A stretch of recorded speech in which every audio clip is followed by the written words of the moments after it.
I'm back inside today. It's a little bit rainy, then sunny, then rainy. So I'm instead making some chicken soup. Wish you could smell it in here.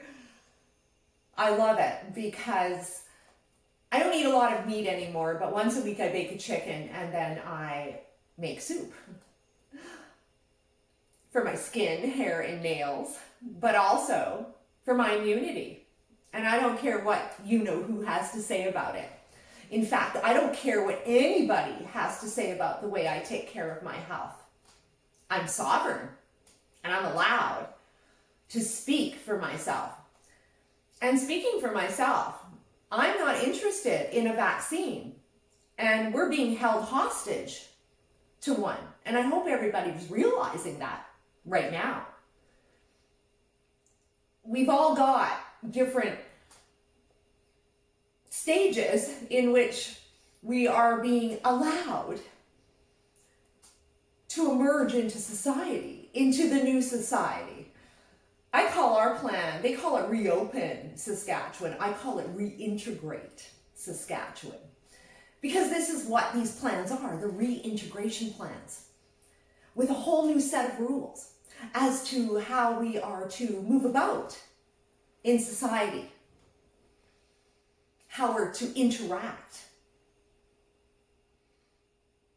They're trying to establish a herd, an orderly herd. And I resent that greatly. But mostly, I'm not accepting a vaccine. I don't want it. Millions upon millions of people in the world don't want a vaccine.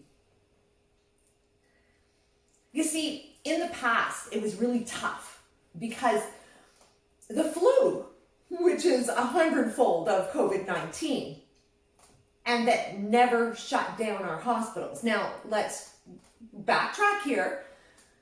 7 hospitalizations from COVID-19 in my province. 7, yeah. They had 8 and then they backtracked. I can't believe it. I wonder what happened to facilitate that one. But we are still under measures. And even in the 5th phase of our get out of jail or reintegrate into Saskatchewan plan, it doesn't include our freedom. It doesn't. Because our freedom is going to be granted upon accepting a vaccine. I think they're tying it into a whole lot of other things like a global ID 2020. There are a number of things going on. But at the end of the day, my philosophy of my body is absolutely contrary to everything they believe. It's why I got into organic. It's why I took the natural health route when it came to my health. Because if it was up to those guys, I'd be dead. In fact, it was the MMR booster vaccine that landed me with the measles and a lifetime of asthma. And my story's not uncommon. The problem is the doctors will make you or let you believe that it just happened, except it happened right after the vaccine. In Canada, 45% of Canadians were getting the flu vaccine.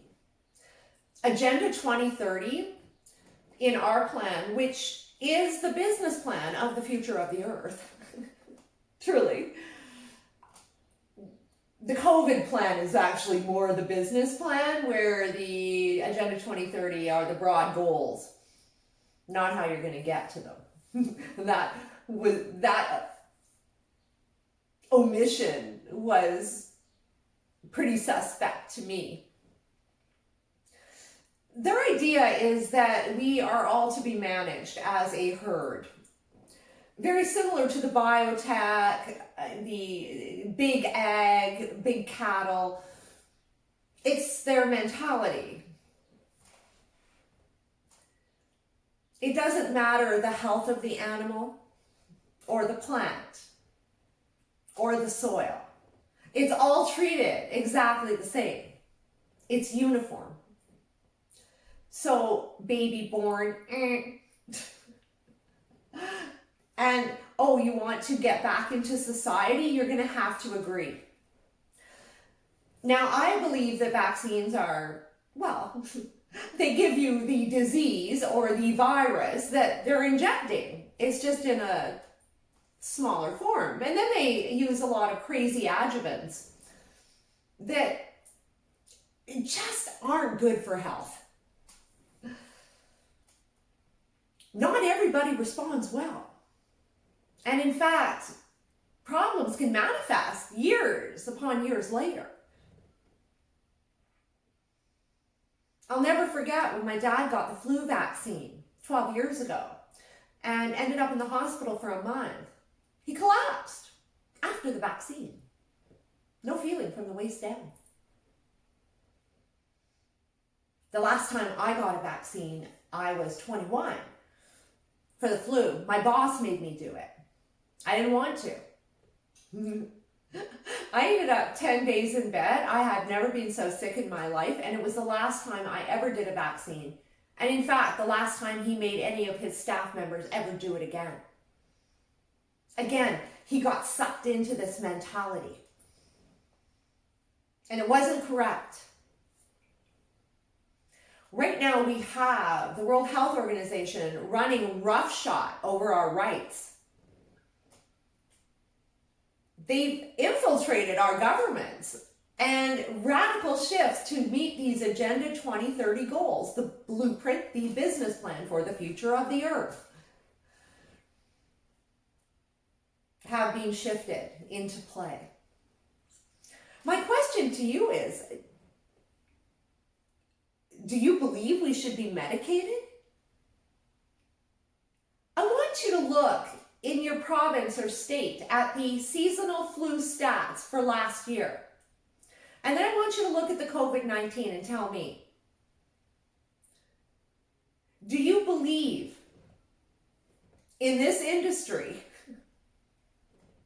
that is holding us hostage right now? I can tell you, I do not believe in an industry that must have our rights and freedoms removed to exert its will. Because that's what they're doing here. We need to be scared right now. And we certainly should not be trusting this organization that put us here to begin with. I want you to look into your plan and recognize the fact that your freedom's not even on the table. Not even in the last stage.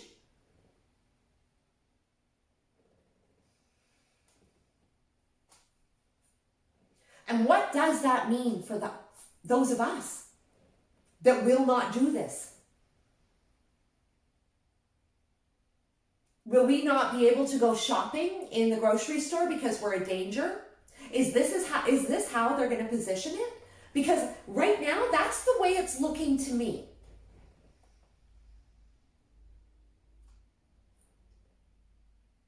Is this the new normal? Is this what we want?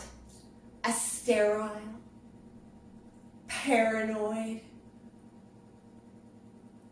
afraid to be human culture? Because that's where we're going.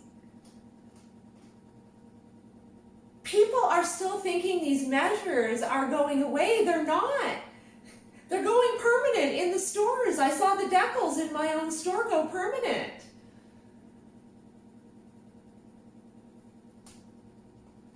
They are changing the way we live and the way we look at each other.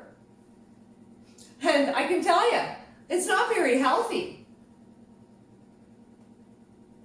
It's a medicated,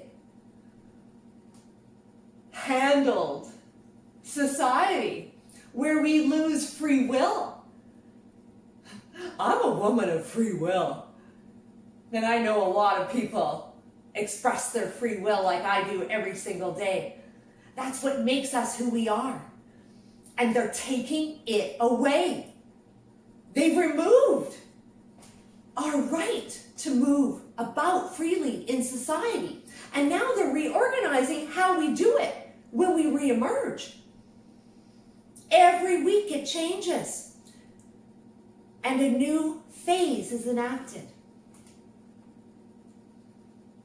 We are being socially programmed into people who we're not.